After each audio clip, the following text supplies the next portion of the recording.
The next tool we're going to go over is called the bandsaw, and the blade in it is a long band or an oval shape, kind of like a rubber band with teeth. So down here, this is the drive motor, and then the belt turns this bottom gear, and then the band turns the top one. So what this allows you to do is cut different shapes, so you don't have to cut straight. So this can come all the way up here, so I can cut up all the way up to 6 inches. You can put different size blades in here for thicknesses. The thicker the blade is, the more it can cut, the thicker the wood, but it can't cut as many curves. This is a 1/4 inch blade, so it can cut some nice curves. There is no safety guards on this. You have to keep your fingers away from this front. So as long as they're not in the front, you're absolutely fine. So when you're going to cut something on here, we end up making the push blocks on this bandsaw because you can cut different curves. You want to set this guard here about a finger's width above the wood.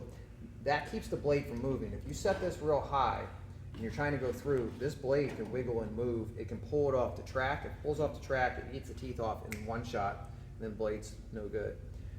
So that's what that's about. The other thing is that exposes less of the blade, so there's less chance of you getting hurt. The first couple times you run this, you will wear gloves, just in case you get too close to the blade.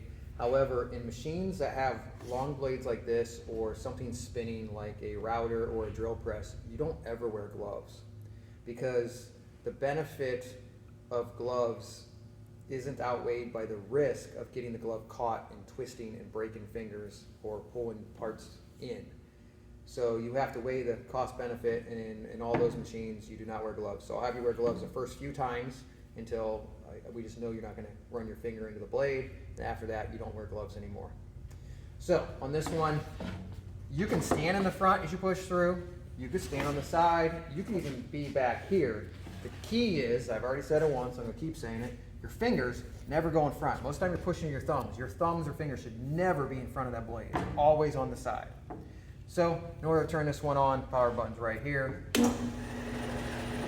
And I'll just go ahead and cut on this black line fairly straight, and then I'll cut something a little crooked or wiggly.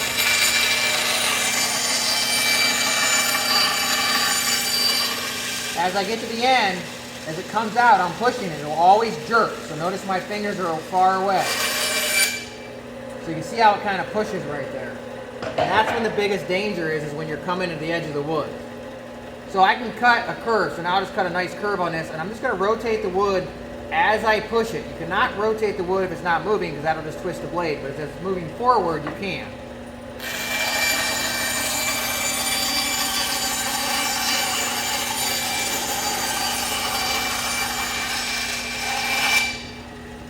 As you can see, I did a nice curve. If you're a girl or have long hair, make sure your hair is pulled up. You should not have long sleeves hanging down. That can get caught. No jewelry, wristbands, things like that, that could get you hurt. But this machine is pretty straightforward like that. The biggest key is to never have your fingers go in front, and you will be fine. So I made that nice curve cut, but let's say you want to make a curve that is so tight you can't actually get the blade to turn around that much. So what you do is you make relief cuts. So if I can't get it to come all the way around here, it starts putting pressure on the blade, or it binds. So I'll come in and I'll make cuts this direction first, so that these pieces fall off as I'm going through, so they don't get stuck on the blade. And I'll show you that.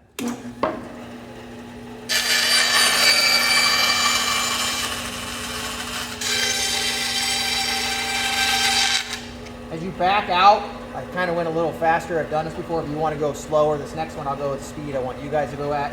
If you back out too fast, you can pull this blade off the track, again, which will ruin the teeth, and the blade's no good.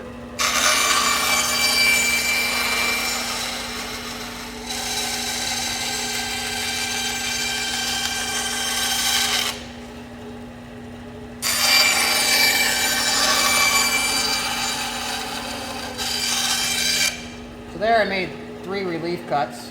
So as I come around, these pieces will fall off. The other thing you can do is maybe you can't quite make this curve, so you'd actually just start, and when it comes off the line, you just keep going and cut off this side of the board, then come back and restart and maybe come off this side of the board. So I'll do that over here, but here I'll go ahead and cut these off.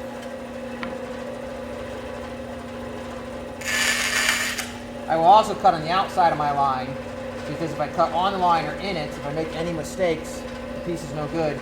Cut on the outside, you can sand it down.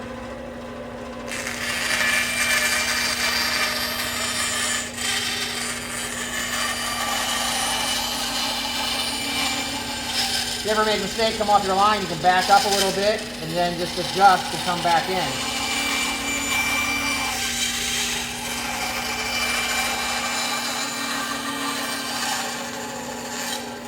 There, my first piece came out. You notice the blade got quieter because it took the pressure off of it.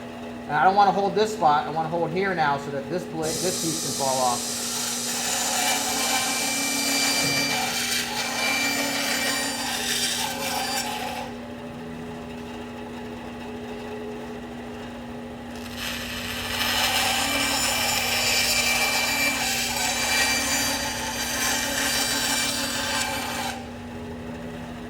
Okay, now in this last spot, instead of trying to go tight, I will just come off the side. I'm going to move over here and make it a little easier for me, and I'll keep my fingers out of the front.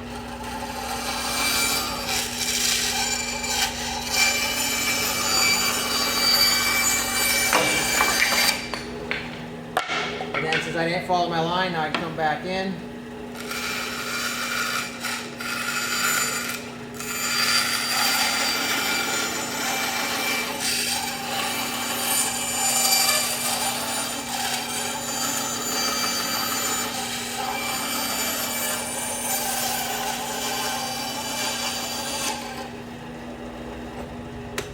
Notice I'm constantly pulling forward, back, adjusting to keep it on the line. Depending on where you're at and how you're standing, you're putting pressure on that blade. And you might think it's supposed to cut one way and you'll see it's cut in a different direction, and you have to adjust to that to get a tight curve. When you're finished with the bandsaw, always drop this guard down as low as it'll go. The other bandsaw will touch the table, this one will not, and then you are to unplug it.